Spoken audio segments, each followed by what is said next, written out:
Chapter 355. A Muslim Girl in the West, Section 8. Sister Sakina, Brother Abbas, and 10 women from the shelter administration were arrested on the same day the court issued the order of their apprehension. At first Sakina tried to deny that she wrote the letter. The police confronted her with the letter that she wrote and made Dr. Ibtihal to sign it. This same letter, Sakina sent to the Zubaydi man in Libya. From him the letter was transferred to Sudan through Master's father, then to Haybar, and finally it landed into the hands of Dr. Samir. The FBI team got the letter from Dr. Samir and brought it to Athens and gave a copy of it to Dr. Ibtihal's lawyer. That letter became the first crack into that carefully masterminded terrorist plan. The Greek police sought the help of a handwriting expert. The expert compared the writing of Sakina to the writing of the letter and confirmed that the letter was written by her. When the police put pressures on her, Sakina admitted that she had written the letter. She also confessed that she and her husband met Dr. Ibtihal on her arrival day and took her to the Arab Muslim women's shelter. They did that because they thought she was a Muslim girl. Sakina said that she and her husband denied all this because they did not want to involve themselves in terrorists' case. The police refused to accept such an excuse of lying deliberately to the law. Moreover, the police wanted to know from her how she managed to convince the shelter administration to back up her lies. Consequently, the police concluded that Sakina had some strong influence in the shelter. Abbas was interrogated too. He confessed that he and his wife lied for the same reason his wife gave to the police. When the 9 women from the administration committee were interrogated separately, some hidden conspiracy began to smell out. Some of the women said that Sakina and her husband were top leaders in the Islamic group that owned and ran the Muslim women's shelter and the Grand Mosque. Sakina would fire them and kick them out of the shelter, and also she could excommunicate them from the Islamic community in Athens if they refused to testify in her favor. The Greek police pressed some of those women and they confessed that Sakina approached the shelter when the 50 residents were arrested and took all the files from the administration office and went. She came on the second day and returned some of those files. Then, she strictly told the administration women that any name was not mentioned in those new files they shouldn't inform the police about that person. The women confessed further that some residents they knew their names were struck out of the registration files. The women were able to remember 4 girls by names whose names were taken out of the register book. Those girls were known as Asma, Habiba, Sada, and Maimuna. Those girls were disappeared from the shelter just a couple of days before the arrest took place. The administrative women said they had reported their mysterious disappearances to the committee of the Islamic group. The committee in the past, whenever they received such a complaint, would act immediately and inform the police authority. The administrative women said they did not know why the committee did not bother about those 4 girls.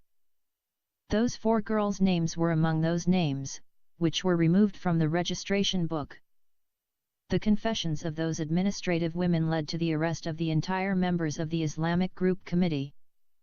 They were in total 15 men and 10 women, including Sakina, Abbas, and the Imam of the mosque. The Greek police was so busy interrogating those new accused that they totally forgot about Dr. Ibtihal. The media men and women were busy too, that every moment they discovered new breaking news. The mass arrest of those top Muslim leaders led to the unearthing of the entire plot of the cowardly terrorists' attacks on the city. The arrest followed by houses search. The police was able to find the remaining of the materials that used on making those bombs that made for the purpose of destroying those 2 government buildings, train, cinema theater, and some part of the airport premises. The police was able to extract the plan of the attack from some of those leaders. The plot was planned inside the Muslim women's shelter under the direction and guidance of Sister Sakina.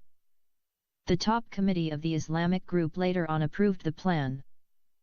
Brother Abbas was the leader of the top committee and the actual mastermind of the plot. Brother Abbas knew that since the terrorists' attacks on New York, London, and Spain, the European intelligences were carefully monitoring the activities of any Muslim group. Even the religious public prayers and sermons were under regular scrutiny. But, the Western intelligences would not think of observing the activities of Muslim young women. The reason for that, Muslim women had their own code of ethics even though they were living in Western societies. They were allowed to wear their own religious clothes and maintain their own religious restrictions. Experience taught Abbas that the Arab Muslim women's shelter was not under any police surveillance. For that reason he came up with the plan of attacking the city with the aid of Muslim young women only. Some young women who were considered to be very devout and reliable were selected by the administration committee of the shelter first, then approved by the Islamic committee later on. Sister Sakina was the main link between the two committees. This was because no man was allowed to enter the women's shelter. 4 girls were chosen for the Citadel mission. Those 4 girls were chosen for that mission before even Dr. Ibtihal arrived in Athens. The girls were selected carefully from different 4 rooms. In fact, there was no girl by the name of Salama at all in the shelter. As soon as the 4 girls were selected, they were given different names by the shelter administration. Of course, all those changes were the instructions of Abbas, which were wired inside the shelter through his wife. Then, those 4 girls were transferred to different rooms. Their new rooms were not picked up randomly but through careful selection. The other girls who shared those rooms were too carefully chosen.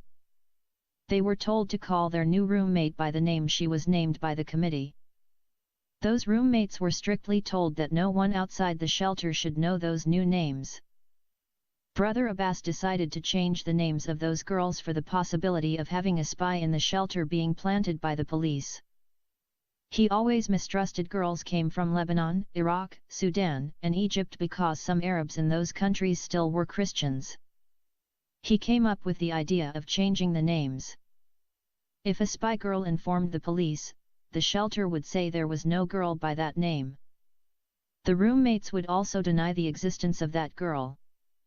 Those 4 girls were instructed on the plan regularly by some women who lived outside the shelter. The women came often in the shelter and met with those girls. Sister Sakina was one of them. The 4 girls were taken several times to the places where the attacks were to be carried out.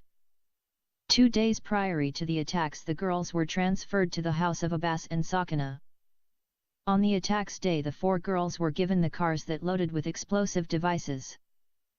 Before we follow the girls to the places where the plan was put into action, we should see who made the phone call on the day prior to the attacks and why did she make it. As the Greek police already guessed, the phone call was made to deviate the attention and waste the efforts of the police. Abbas and Sakina were alarmed when they saw a couple of Greek men standing and watching their house.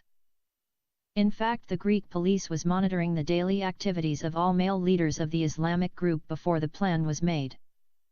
Those 2 Greek men that alarmed Abbas and Sakina were doing regular check on the movements of Abbas.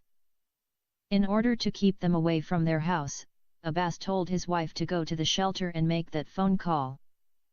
The 2 men were soon disappeared after that phone call was made. If Sakina did not make that phone call, the entire plan would have been flopped. The 2 policemen would have seen the 4 vehicles when they were brought in front of Abbas' house and they would have checked them. The Greek police instead raided the women's shelter and arrested all the residents. Sakina watched the shelter from a nearby Muslim store and had seen what happened. She immediately rushed back to her house and informed her husband. Abbas anticipated that one of the girls who were arrested might disclose some information about the secret meetings of the 4 girls with those women who met them regularly inside the shelter. Wherefore, he sent his wife to those girls who used to live in the shelter. Sakina was able to contact 10 girls among those who lived before in the shelter. She informed them about the arrest and strictly warned them that if they too were arrested, that they should not mention the name of any girl lived with them before. She specifically mentioned to them 4 girls by names.